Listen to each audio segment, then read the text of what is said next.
Good morning everyone. I hope आप लोग healthy होंगे और घर में बैठे बैठे कुछ ना कुछ प्रोडक्टिव ज़रूर कर रहे होंगे। मैंने पहले भी बताया हुआ है कि आपको हमेशा टेक्स्ट बुक का ही रेफरेंस लेना है। इन केस थोड़ा बहुत आपको कन्फ्यूजन होता है तो आपके पास में रेफरेंस बुक्स होने चाहिए और रेफरेंस बुक्स से खूब सारा प्रैक्टिस करना है। ठीक है, तो ये चीज़ें तो आपको आई होप क्लास 9 से मैं आपको बोलता आ रहा हूँ, तो आई होप अब तक तो आप इस चीज़ को एटलीस्ट फॉलो करना स्टार्ट कर दिया होगा आपने। ठीक है, तो लास्ट लेक्चर में जो भी हमने पढ़ा था वो बैलेंसिंग केमिकल इक्वेशंस का पूरा था। वहीं पे हमने सारा का सारा एंड कर दिया था।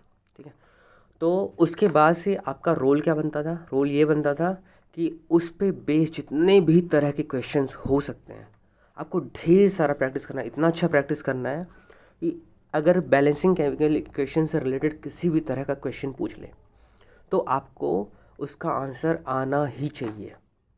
ठीक है, चाहे वो कौन से स्टेट में है वो उसके बारे में अगर हम बात करें वो, या फिर कौन से कंडीशंस में वो रिएक्शन हो रहा है, टेम्परेचर ज़्यादा दे रहे हैं, ज़्यादा प्रेशर दे रहे हैं, या फिर कोई कैटलिस्ट तो नहीं यूज़ हो रहा है। ठीक है, अगर हम बात करें लास्ट लेक्चर की तो उसमें अगर हम क्लोरोफिल की बात करें, अगर जो प्लांट्स होते हैं, प्लांट्स अपना फूड खुद से प्रिपेयर करते हैं, तो उसमें क्लोरोफिल जो है वो एक तरीके से कैटलिस्ट का काम कर रहा था। बिना क्लोरोफिल के वो फूड प्रिपेयर नहीं हो पाता, चाहे सनलाइट हो ना हो फ़र्क ही नहीं पड़ता था। अगर क्लोरोफिल नहीं होता तो वो सारा प्रोसेस नहीं हो पाता। तो क्लोरोफिल एक तरीके से कैटालिस्ट का काम कर रहा है। बाकी रिएक्टेंट्स में CO2 हो गया या फिर उसके साथ में H2O हो गया, जो भी हो। ठीक है, तो आई होप ये चीज़ें आपको समझ में आ रही होंगी। उस पर बेस्ड जो है इस टॉपिक के जस्ट बाद में ये कुछ क्वेश्चंस थे। ये सारे क्वेश्चंस मुझे उम्मीद है आप सभी लोगों ने ट्राई किया होगा और सभी ने इसको सॉल्व भी ढंग से कर ही लिया होगा। ठीक है, अगर नहीं कर पाते हो तो हमेशा आपको इंटरनेट पे भी इसका सोल्यूशन वगैरह मिल जाएगा, लेकिन आपको अवॉइड करना है इंटरनेट से सोल्यूशन देखने के लिए। आपको जो है खुद से खूब सारा प्रैक्टिस करना है।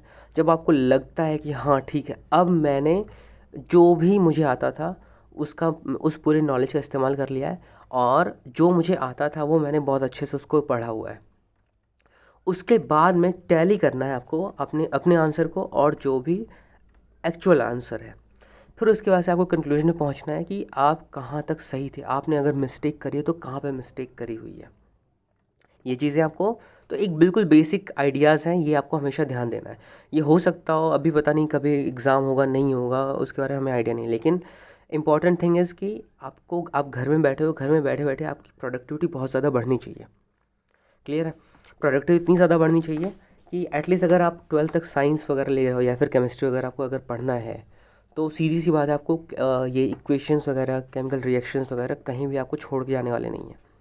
तो इट्स बेटर कि आप इसके साथ में थोड़ा सा कंपेटेबल हो जाओ। कंपेटेबल होने के लिए थोड़ा सा पढ़ना पड़ेगा, थोड़ा सा मेहनत करना पड़ेगा, खूब सारे रिएक्शंस करने पड़ेंगे, खूब सारे केमिकल इक्वेशंस मतलब आपको याद करना पड़ेगा या उसके फॉर्मूले आपको याद करने पड़ेंगे।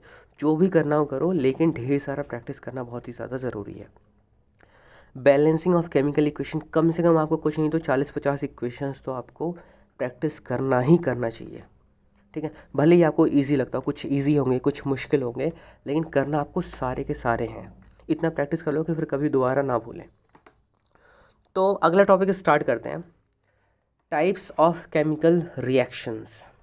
केमिकल रिएक्शंस के टाइप्स अगर हम रिकॉल करें तो क्लास 8th में भी हमने कुछ केमिकल रिएक्शंस पढ़े थे।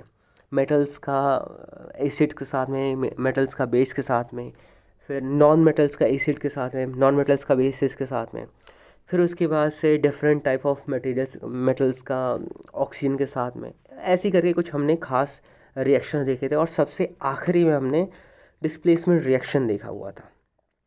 तो आई होप ये सारी चीज़ें आपको थोड़ा थोड़ा करके ही सही लेकिन याद होंगे, एक बेसिक आइडिया होगा कि अच्छा अगर कोई भी मेटल है, मेटल अगर किसी भी एसिड के साथ में रिएक्ट करता है तो एक हाइड्रोजन गैस ज़रूर प्रोड्यूस करता है। और हाइड्रोजन गैस को डिटेक्ट कैसे करते हैं, वो जहाँ से पास कर रहा होगा वहाँ पे माचिस की तीली जला के ला के डाल देंगे, वो पॉप साउंड के साथ में अगर बुझ जाता है इसका मतलब ये होगा कि वहाँ पे हाइड्रोजन गैस प्रेजेंट था। ठीक है। तो ये बिल्कुल बेसिक सा आपको अगर रिकॉल नहीं कर पाते हो तो वापस से सबसे पहले आप क्लास 8 के साइंस का वो वाला चैप्टर पे जाओ जहाँ पे केमिकल रिएक्शंस के बारे में बात किया हुआ था, और उसको एक बार ढंग से पढ़ो। और वो चीज़ जब अच्छे से समझ में आती हैं, फिर आप अगर इस चैप्टर को पढ़ोगे तो आपको ज़्यादा रिलेटिवली ज़्यादा इजीली अंडरस्टैंडेबल होगा। ठीक है। तो इसीलिए ज़रूरी होता है कि आपका बेस स्ट्रांग हो। बेस स्ट्रांग होना बहुत ही ज़्यादा ज़रूरी होता है। इसीलिए मैं आपको इसलिए मैं आपको बोल रहा हूँ कि अगर आपको ये चीज़ें ढंग से क्लियर नहीं हुई हैं तो आपको जाकर सबसे पहले यही चीज़ें क्लियर करनी है क्लास 8 के बुक से। अदरवाइज़ अगर आप वो वाला स्किप करते हो और आप सोचते हो कि इसको मैं रट लूँगा या मैं रट लूँगी, ये कहीं से भी सही तरीका नहीं है। मगअप करोगे तो बहुत दिनों तक नहीं चला पाओगे, बहुत दिनों तक तुम्हारा मेमोरी जो है काम नहीं करेगी। ठीक है। तो इट्स बेटर कि कंसेप्ट्स को समझ लो। तो स्टार्ट करते हैं। सबसे पहला वाला जो इक्वेशन है, सबसे पहला टाइप ऑफ केमिकल रिएक्शंस है वो है कम्बिनेशन रिएक्शन। हमें पता है ना सभी लोगों को कि जो भी रिएक्शंस होते हैं वो अलग अलग कंडीशंस में अलग अलग तरीके के रिएक्शंस होते हैं। तो उसको हमने अभी के लेवल पे, आपके बेस लेवल पे 4 टाइप के रिएक्शंस में हमने इनको डिवाइड करने की कोशिश करी। ऑल्दो सिर्फ और सिर्फ 4 टाइप ही नहीं होते हैं, इसके अलावा भी कई टाइप्स हो सकते हैं, लेकिन हमें अभी मेन बेसिक ये 4 टाइप ही अभी हमें पढ़ना है, 4 या 5 टाइप्स हैं। ठीक है। तो सबसे पहला रिएक्शन है कॉम्बिनेशन रिएक्शन। इसमें एक एक्टिविटी करने को बोला। ऑल्दो ये सारे एक्टिविटीज़ अगर आपसे हो सकता है तो करो, अदरवाइज कोई ज़रूरत नहीं है। कह रहा है take a small amount of calcium oxide और quick lime in a beaker. Calcium oxide मतलब वही होता है चूना, ठीक है, CaO। Slowly add water to this. इसमें धीरे धीरे से पानी मिलाना है। Touch the beaker as shown in figure 1.3 तो you feel any change in temperature. Generally जो भी चूना वगैरह होता है उसमें अगर पानी मिलता है तो वो चूना पूरा का पूरा गर्म हो जाता है। ठीक है। तो चूना गर्म हो रहा है, उसके पीछे कुछ तो हो रहा होगा। ठीक है। तो वो रिएक्शन है। कह रहा है calcium oxide reacts vigorously with water to produce slaked lime releasing large amount of heat. तो सबसे पहली बात, ये कौन सा प्रोडक्ट प्रोड्यूस कर रहा है? ये है कैल्शियम हाइड्रोक्साइड। इसका फॉर्मूला है CaOH का होल ट्वाइस। और इसमें देखो कौन से स्टेट में, aqueous सोल्यूशन है, इसका मतलब ये पानी में जाके घुल जाएगा। And it also releases a large amount of heat. ये सिर्फ और सिर्फ स्लेग लाइम ही नहीं बनाता, इसके साथ में हीट भी प्रोड्यूस करता है। तो ये दोनों चीज़ें आपको याद होनी चाहिए। In this reaction calcium oxide and water combine to form a single product, calcium hydroxide. Such a reaction in which a single product is formed from 2 or more reactants is known as a combination reaction. Heat produce हो रहा है लेकिन heat कोई एक compound नहीं है. That's why this type of reaction will be called combination reaction. Combination reaction क्या होता है? जिसमें 2 या 2 से ज़्यादा reactants आपस में react कर रहे हैं और एक single product बना रहे हैं। इसका एक दूसरा सबसे अच्छा एग्जाम्पल कौन सा है? वाटर। वाटर में क्या होता है, एक हमने हाइड्रोजन लिया और ऑक्सीजन लिया और क्या बना दिया?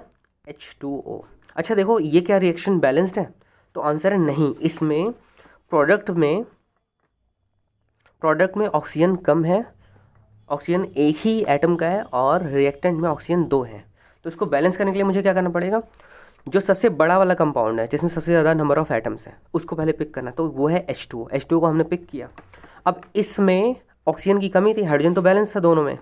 अब जब ऑक्सीजन की कमी थी, ऑक्सीजन इसमें सिर्फ और सिर्फ एक था। बैलेंस करने के लिए क्या करना पड़ेगा? कौन से होल नंबर से मिनिमम लीस्ट कौन से नंबर से मल्टीप्लाई करना पड़ेगा? तो आंसर है 2। जब मैं यहाँ पे 2 से मल्टीप्लाई करूँगा ऑक्सीजन में, जब 2 से मैं मल्टीप्लाई करूँगा यहाँ पे ये वाले प्रोडक्ट में, मतलब H2O में, तो अब यहाँ पे प्रोडक्ट में एक चीज़ तो बैलेंस हो गया लेकिन दूसरा अनबैलेंस हो गया। कौन सा अनबैलेंस हो गया? हाइड्रोजन जो है, जो पहले 2 था अब हाइड्रोजन 4 हो गया प्रोडक्ट में, लेकिन रिएक्टेंट में तो सिर्फ और सिर्फ 2 ही रह गया। तो इस केस में हाइड्रोजन को भी बैलेंस करना पड़ेगा। हाइड्रोजन को बैलेंस करने के लिए हमें क्या करना पड़ेगा? हाइड्रोजन को भी हमें 4 करना पड़ेगा। तो हमने ये H2 के सामने एक 2 लगा दिया। इससे क्या अब ये केमिकल रिएक्शन कंप्लीट हो गया? तो आंसर है यस। लेकिन अभी भी एक इन्फॉर्मेशन बाकी है, वो ये है कि इसके स्टेट कौन कौन से होंगे? ये गैशियस स्टेट में हो जाएगा, ये भी गैशियस स्टेट में हो जाएगा और ये हो जाएगा लिक्विड। ठीक है। आई होप ये चीज़ें क्लियर हो गई होंगी आपको। क्या इसमें एक सिंगल प्रोडक्ट बन रहा है? तो आंसर है यस। जब सिंगल प्रोडक्ट बन रहा होता है इस तरह के केमिकल इक्वेशन को क्या बोलते हैं? Combination reaction. आई होप ये चीज़ बिल्कुल अच्छे से आपको क्लियर हो गई होगी। कम्बिनेशन रिएक्शन आगे आने वाले टाइम में जब भी कोई भी तरह का आप अगर एग्जांपल देख रहे हो उसमें दो या दो से ज़्यादा अगर एलिमेंट्स मिल के एक सिंगल दो या दो से ज़्यादा एलिमेंट्स हो सकते हैं या फिर कंपाउंड मिल के एक सिंगल अगर प्रोडक्ट तैयार कर रहे हो, चाहे वो एलिमेंट हो, जनरली वो एलिमेंट तो नहीं हो सकता एक प्रोडक्ट में। इस सिनेरियो में कम्बिनेशन रिएक्शन में जो प्रोडक्ट होगा वो एक कंपाउंड ही बनाएगा, ठीक है। तो अगर प्रोडक्ट जो है एक कंपाउंड बन रहा है, सिंगल कंपाउंड बन रहा है और रिएक्टेंट्स में कई सारे एलिमेंट्स और कंपाउंड्स मिले हुए थे, तो इस तरह के रिएक्शन को क्या बोलते हैं? Combination reaction. आई होप आपको कंपाउंड और एलिमेंट में भी डिफरेंस पता होगा। दोनों ही प्योर सब्सटेंसेस में आते हैं, बस ये है कि कंपाउंड में एक दो या दो से ज़्यादा एलिमेंट से मिलके एक प्रोडक्ट तैयार करता है, उसको बोलते हैं, एक प्रोडक्ट तैयार करता है उसको क्या बोलते हैं? कंपाउंड। और अगर सिंगल टाइप के एटम्स हैं, एक ही टाइप के एटम्स हैं किसी एक तरह के सब्सटेंस में, उसको हम एलिमेंट बोलते हैं।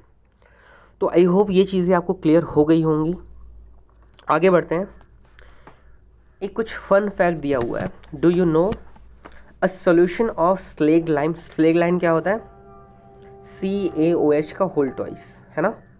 CaOH का होल ट्वाइस। और CaO क्या था? CaO जस्ट अभी हमने पढ़ा CaO और CaOH का होल ट्वाइस। इनके नाम भी आपको याद होने चाहिए। जैसे अगर क्वेश्चन में ये आपसे पूछ सकता है कि क्विक लाइम जो है, क्विक लाइम का फॉर्मूला क्या होता है, या फिर स्लेग लाइम का फॉर्मूला क्या होता है। ये भी बिल्कुल बेसिक क्वेश्चन है, सिंपल क्वेश्चन है जो आपसे पूछा जा सकता है 1 नंबर के 2 नंबर के क्वेश्चन में, ठीक है।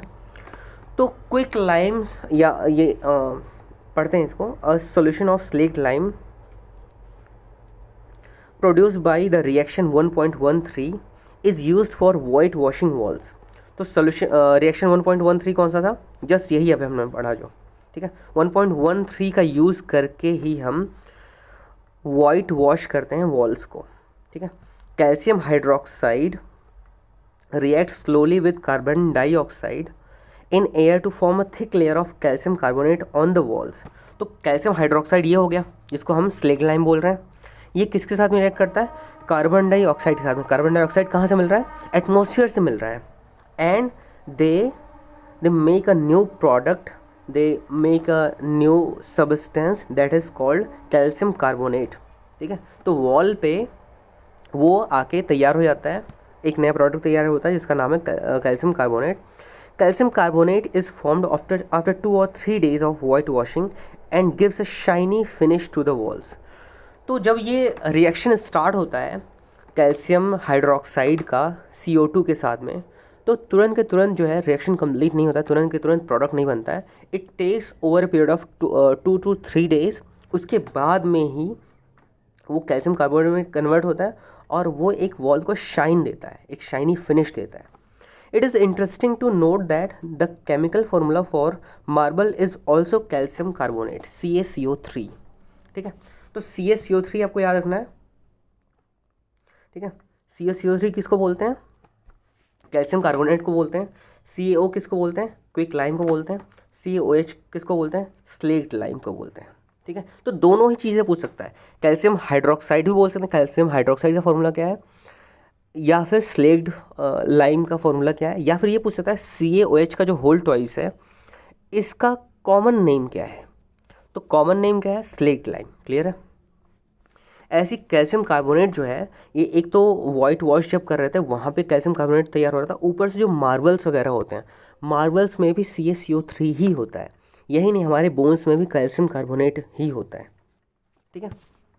तो ये वो रिएक्शन दिखाया हुआ है कि ये स्लेग्ड लाइम है, ये एक्वस सॉल्यूशन है, CO2 के साथ में रिएक्ट कर रहा है जो कि गैस एटमॉस्फेयर से मिल रहा है, और ये एक सॉलिड सब्सटेंस बना रहा है जो कि पहले कैल्शियम हाइड्रोक्साइड एक्वस था, अब ये एक सॉलिड सब्सटेंस बना रहा है जिसका नाम है कैल्शियम कार्बोनेट CaCO3, और साथ में वाटर प्रोड्यूस कर रहा है। अब वाटर कहाँ जा रहा है? वाटर इवेपोरेट होकर एटमॉस्फेयर में जाके चला जाएगा और वहाँ पे सिर्फ और सिर्फ आपको सूखा दीवार मिलेगा जो कि वाइट वॉश हो चुका है, ठीक है, और एक अच्छे से वो शाइन दे रहा है। आई होप ये चीज़ आपको क्लियर हो गई होगी, ठीक है। लेकिन क्या मैं इस रिएक्शन को कम्बिनेशन रिएक्शन बोलूँगा? यहाँ पे ये क्वेश्चन आता है, क्या इस रिएक्शन को मैं कम्बिनेशन रिएक्शन बोलूँगा? तो आंसर है नो। क्यों नहीं बोलूँगा? क्योंकि इसमें जो प्रोडक्ट है वो एक से ज़्यादा प्रोडक्ट्स प्रोड्यूस हो रहा है, जबकि रूल क्या था? रूल ये था कि प्रोडक्ट सिर्फ और सिर्फ सिंगल प्रोडक्ट प्रोड्यूस होना चाहिए। आई होप ये चीज़ आपको क्लियर हो गई होगी। आगे बढ़ते हैं। Other examples of combination reaction, burning of coal. Coal में क्या होता है? कार्बन ही होता है, वो ऑक्सीजन के साथ में रिएक्ट करता है। ऑक्सीजन ही होता है जो जलाने में मदद करता है किसी भी चीज़ को, और क्या प्रोड्यूस करता है? कार्बन डाइऑक्साइड प्रोड्यूस करता है। पूरा का पूरा रिएक्शन आप देख सकते हो, क्या ये बैलेंस्ड है, ये केमिकल रिएक्शन? तो आंसर है yes. The next example is H2+O2। अभी अभी जस्ट हमने कुछ देर पहले एग्जाम्पल इसका ये वाला लिया हुआ था, ठीक है, और हमने बैलेंस भी इसको किया हुआ था। इन एक्टिविटी 1.4 वी ऑल्सो 1.4 कौन सा एक्टिविटी था? ये रहा, ठीक है। एक्टिविटी 1.4 में क्या ऑब्जर्व किया था हमने?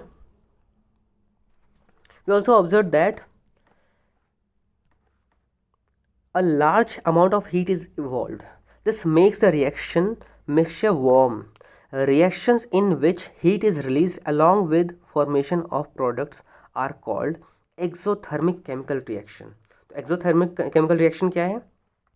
एक ऐसा reaction in which heat is released along with the formation of product, ठीक है। एक ऐसा reaction जिसमें heat produce होता है product के साथ में, ठीक है। इस तरह के रिएक्शन को क्या बोलते हैं? एक्सोथर्मिक रिएक्शन, ठीक है। एक्सोथर्मिक केमिकल रिएक्शन किसको बोलते हैं? एक ऐसा रिएक्शन जिसमें हीट रिलीज होता हो प्रोडक्ट के साथ में। अच्छा, प्रोडक्ट या फिर प्रोडक्ट्स के साथ में, तो ज़रूरी नहीं कि सिर्फ और सिर्फ कम्बिनेशन रिएक्शन में ही हीट जो है रिलीज़ होगा। ज़रूरी नहीं कि सिर्फ और सिर्फ कम्बिनेशन रिएक्शन में ही एक्सोथर्मिक रिएक्शन होगा। किसी भी तरह का रिएक्शन अगर ले लो, उसमें अगर हीट रिलीज़ हो रहा है तो उस तरह के रिएक्शन को क्या बोलेंगे? Exothermic chemical reaction. I hope ये चीज़ आपको क्लियर हो गई होगी। तो हम जो केमिकल रिएक्शंस हैं उनको दो कैटेगरीज में डिवाइड कर सकते हैं। एक तो हीट के बेसिस पे एक तो हमने पहला देख लिया कि एक्सोथर्मिक केमिकल रिएक्शन होता है जिसमें हीट रिलीज़ होता है। दूसरा हम आगे पढ़ेंगे। In the same manner reactants या फिर प्रोडक्ट्स के जो नंबर ऑफ प्रोडक्ट्स इन्वॉल्व हो रहे हैं या फिर नंबर ऑफ रिएक्टेंट्स इन्वॉल्व हो रहे हैं, उसके बेसिस पे हम जो है 4-5 तरीके से कैटेगराइज कर सकते हैं। तो दो तरीके से हमने कैटेगराइजेशन किया या क्लासिफिकेशन किया। उसमें एक टाइप का जिसमें इन्वॉल्वमेंट ऑफ रिएक्टेंट्स या प्रोडक्ट्स के बेसिस पे हमने क्या देखा? सबसे पहला वाला combination reaction. Other example of exothermic chemical reactions are burning of natural gas। Natural gas होता है मीथेन, ठीक है। मीथेन O2 ऑक्सीजन के साथ में रिएक्ट करेगा और क्या बनाएगा? कार्बन डाइऑक्साइड प्रोड्यूस करेगा और वाटर प्रोड्यूस करेगा। क्या मैं इसको एक कम्बिनेशन रिएक्शन बोलूँगा? तो आंसर है नहीं। रेस्पिरेशन इस तरीके से हम जो करते हैं, सांस जो लेते हैं, ये सारे केमिकल रिएक्शंस आपको याद होने चाहिए। खूब सारे प्रैक्टिस करोगे तो आपको याद करने की ज़रूरत नहीं पड़ेगी। In the same manner respiration क्या होता है? ग्लूकोज होता है। ग्लूकोज ऑक्सीजन के साथ में मिलता है और क्या बनाता है? वो कार्बन डाइऑक्साइड बनाता है और वाटर बनाता है और साथ में एनर्जी रिलीज़ करता है। तो ये भी एक तरीके से एक्सोथर्मिक रिएक्शन हुआ। क्या ये एक तरीके से कम्बिनेशन रिएक्शन है? तो आंसर है नहीं। तो कम्बिनेशन रिएक्शन आप जब पढ़ोगे तो दो या दो से ज़्यादा रिएक्टेंट्स का इन्वॉल्वमेंट होगा और एक ही प्रोडक्ट बनेगा। लेकिन अगर आप एक्सोथर्मिक रिएक्शन की बात करोगे तो वहाँ पे कितने भी रिएक्टेंट्स इन्वॉल्व हो सकते हैं, कितने भी प्रोडक्ट इन्वॉल्व हो सकते हैं, लेकिन right side of the equation में हीट रिलीज होना चाहिए, ठीक है। The third example is the decomposition of vegetable matter into compost is also an example of exothermic reaction. अगर आप बात करो कंपोस्ट की, तो कंपोस्ट जनरली गर्म होते हैं।